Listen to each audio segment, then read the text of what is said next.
Well, we're always celebrating food here. It is National Pizza Day. Geraldo Rivera here this morning. Would you like my piece? That pizza's a little You don't like the smell? Not too much. Yeah, National Pizza Day. So we celebrate everything here on the show. Today is National Pizza Day, but we also always celebrate Geraldo Rivera, who we love having on the couch. Good to see you, sir. I like National Pizza Afternoon Day. Oh, yeah, always. Well, you got a goober on there.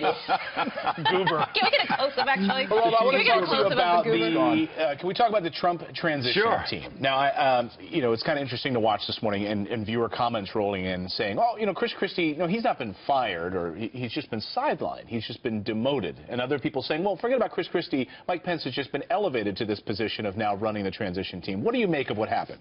Well, I think that the last phrasing was just being kind to Governor Christie, whose career was shattered by Bridgegate. You know, the man was a leading contender to be the Republican nominee, and Bridgegate happened, and I remember his second inauguration, Christie's. It was said at the Statue of Liberty behind him. It was supposed to really propel him onto the Republican nomination in the White House, and then Bridgegate really humbled him.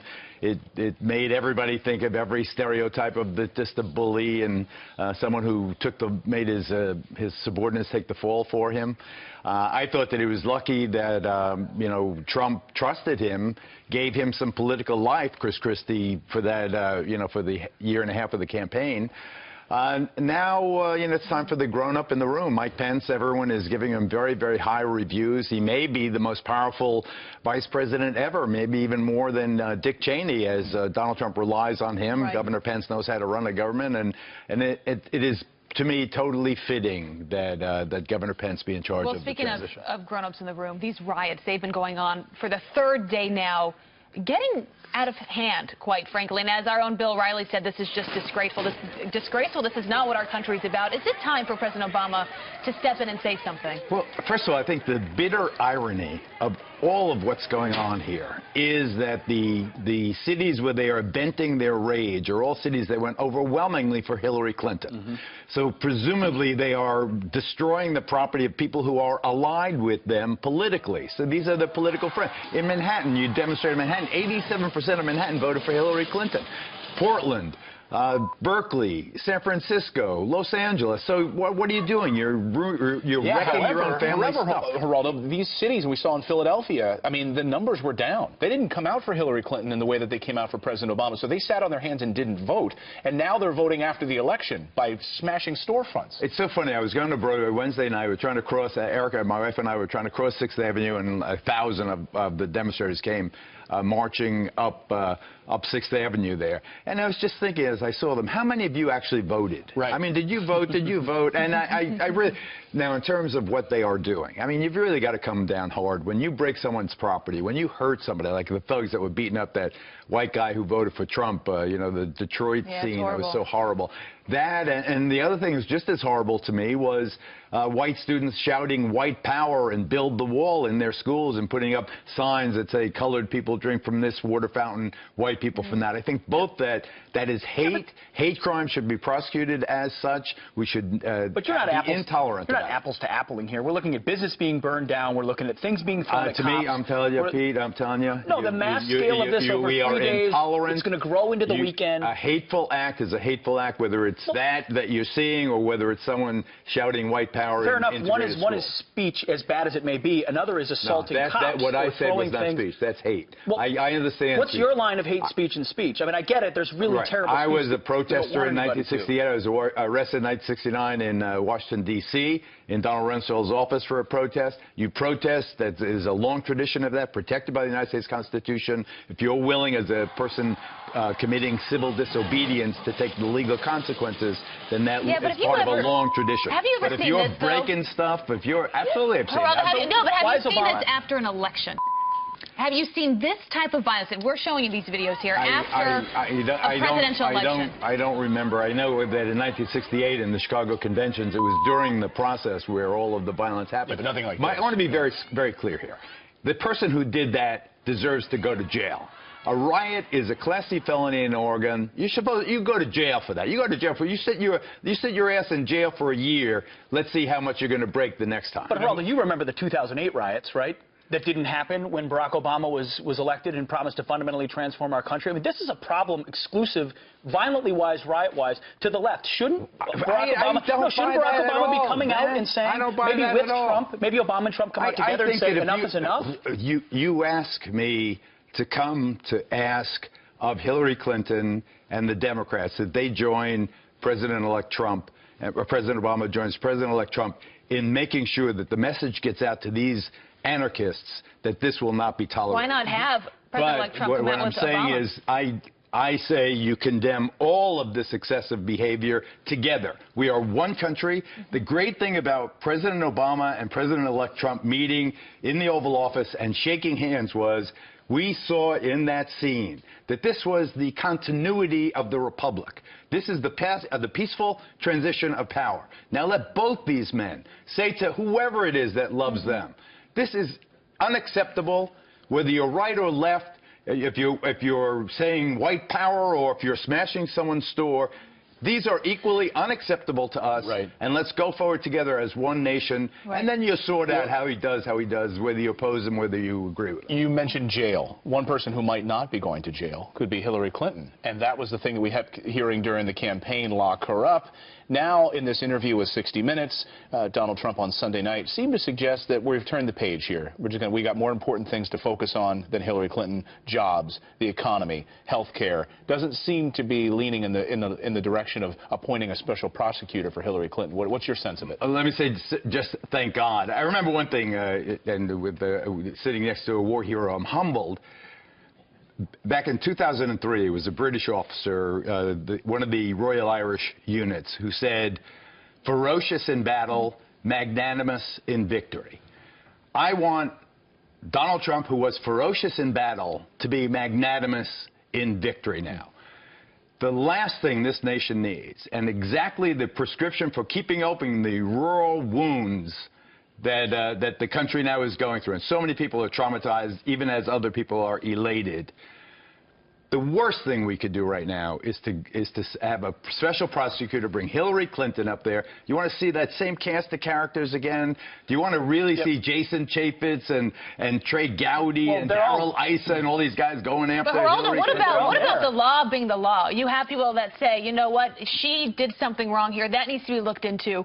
She was treated differently. There are a lot of folks out there, even Mike Pence said this in the debate, saying if it were my son who's in the military who did this, he would have been removed from his post. What about following through with the law? I remember, I'm old enough to remember when Gerald Ford succeeded Richard Nixon. Spiro Agnew had already quit because of his legal problems.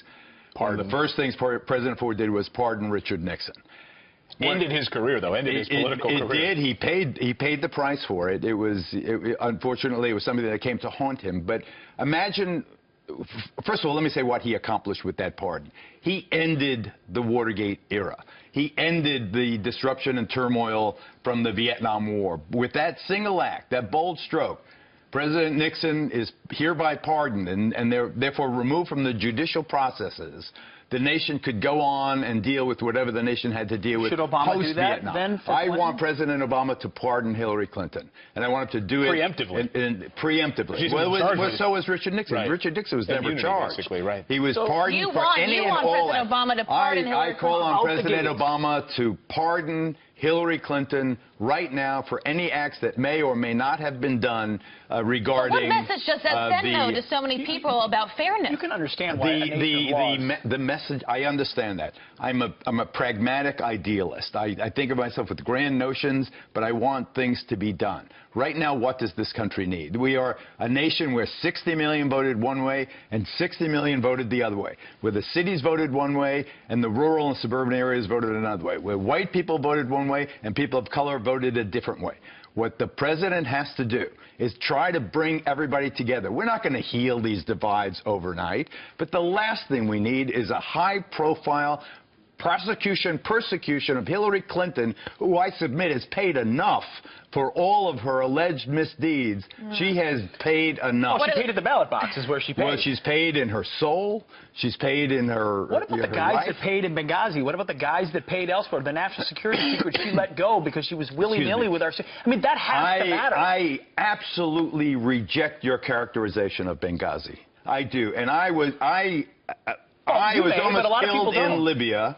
I know the Benghazi scene, and I tell you, Benghazi was the beginning of the malignant hype that ultimately brought down the Clintons. It was basically what happened post-Benghazi was political much more than it was military. And the political, it was the beginning of the campaign that destroyed Hillary Clinton's character. It went from Benghazi to the private email server, and then WikiLeaks joined in, and who knows what job the Russians did, and I think that deserves to be probed. That going forward, to me, what I would like to see, what role, and this, rather than whether Hillary Clinton is going to be prosecuted for imaginary, real or imagined offenses, what I would like to see is a real probe, a bilateral probe led by the Republican administration, by the Trump administration, into what exact role did Russia play or not play in the WikiLeaks scandal. Did they penetrate our cybersecurity? Are they now a threat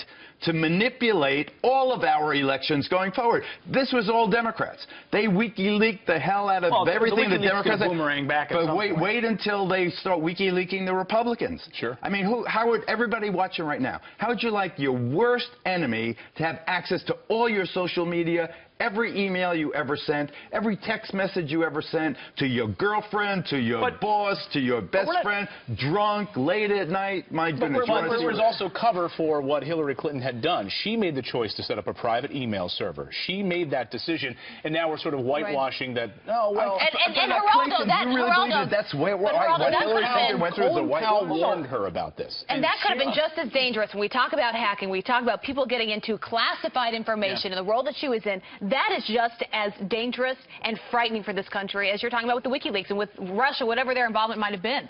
Potentially, Abby, that may be so, but I have not heard to this day one specific allegation of any specific U.S. national security secret that was leaked as a result of Hillary Clinton's private email. There is not one allegation. Except for the fact that there are likely 5 foreign governments cracked into her server and had access to her emails in real time. I mean, that has real implications. If that bothers you, why don't you express that same passion regarding the Russians?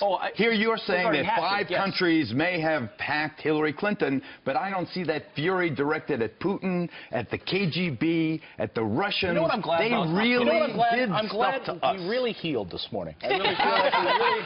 Thank you, the one thing I just want to say that Pete and I spent a lot of time in Bagram Air Base in Afghanistan. Yeah, and 10 seconds. For the 4 guys who got killed in Bagram with that bombing, God bless them. Thank you for your service. Amen. So sorry. Geraldo,